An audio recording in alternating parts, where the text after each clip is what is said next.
এখন কিন্তু বাংলাদেশের ট্রেন স্বাধীনভাবে চলে, স্বাধীনভাবে এক প্রান্ত থেকে আরেক প্রান্তরে ছুটে যায়।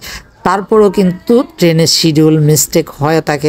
দেখা যাচ্ছে সকাল 9টার ট্রেন 10টায় আসে, আবার দেখা যায় কোনো সময় 12টার ট্রেন 1টায় আসে, আবার দেখা যাচ্ছে যে 8টার ট্রেন রাত 9টায়ও আসে। এরকম কিন্তু শিডিউল মিস্টেক হয় বা ঘন্টার ঘন্টা কিন্তু যাত্রীদের প্রতিটা স্টেশনে ওয়েটিং করতে হয় বা ট্রেন ঠিক টাইম মতে আসতে পারে না। আর এইটা কিন্তু স্বাধীনভাবে চলার পরেও কিন্তু এই শিডিউল মিস্টেকের কবলে কিন্তু বাংলাদেশের ট্রেনকে পড়তে হয়। আর এই শিডিউলের মিস্টেকের কারণে কিন্তু দেখা যাচ্ছে যে ট্রেন লেটে আসে, যার দরুন যাত্রীরা ভোগান্তিতে পড়তে হয়।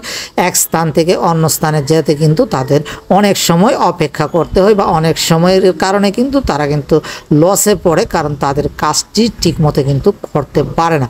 এখন চিন্তা করে দেখুন তো গাইস, আর কয়দিন পরে যখন ভারতের ট্রেন বাংলাদেশের বুক ছেড়ে এক প্রান্ত থেকে আরেক প্রান্তে ছুটে চলবে, তখন কি বিপর্যয় হতে পারে এই ট্রেনের, একবার চিন্তা করে দেখুন তো।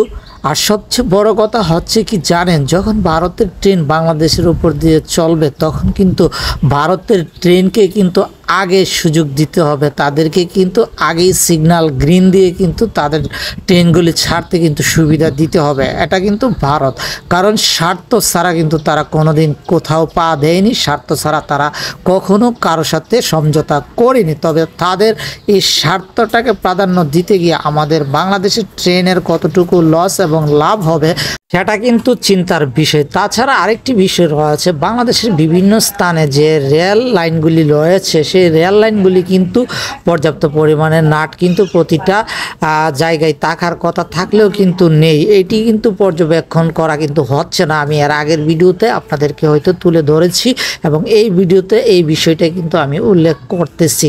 কিছু কিছু সিগন্যাল পয়েন্টে কিন্তু তার ছেঁড়া রয়েছে, যেমন ব্রাহ্মণবাড়িয়া আজমপুর রেলওয়ে স্টেশনে। শুধু তাই নয়, অন্য অন্য জায়গাতেও এই ধরনের ত্রুটিগুলো কিন্তু নজরে আসে। তবে যারা রেলওয়ে কর্তৃপক্ষ আছে তাদেরকে আমি বলবো যে এই ভিডিওর মাধ্যমে একটি মেসেজ দেব, আপনারা রেল লাইনগুলিকে আপনাদের নজরদারিতে নিয়ে আসেন, কারণ যে কোনো সময় কিন্তু দুর্ঘটনা হতে পারে।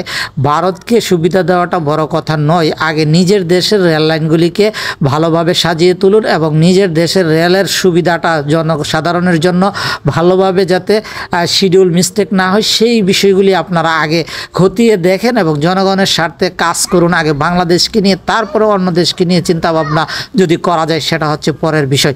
গাইস, এতক্ষণ আমি চেষ্টা করেছি আপনাদেরকে যতটুকু আমার ভিডিওর মাধ্যমে অবগত করতে। আশা করি কমেন্ট বক্সে আপনাদের মতামত তুলে ধরবেন। কতটা যৌক্তিক বাংলাদেশের রেলওয়ে সেবা উন্নতি না করে আরেক দেশকে ট্রানজিট দেওয়া, সেই বিষয়ে আপনাদের মতামত তুলে ধরবেন। এই প্রত্যাশা রেখে আজকের ভিডিও থেকে বিদায় নিচ্ছি। এসটিভি ব্রাহ্মণবাড়িয়া।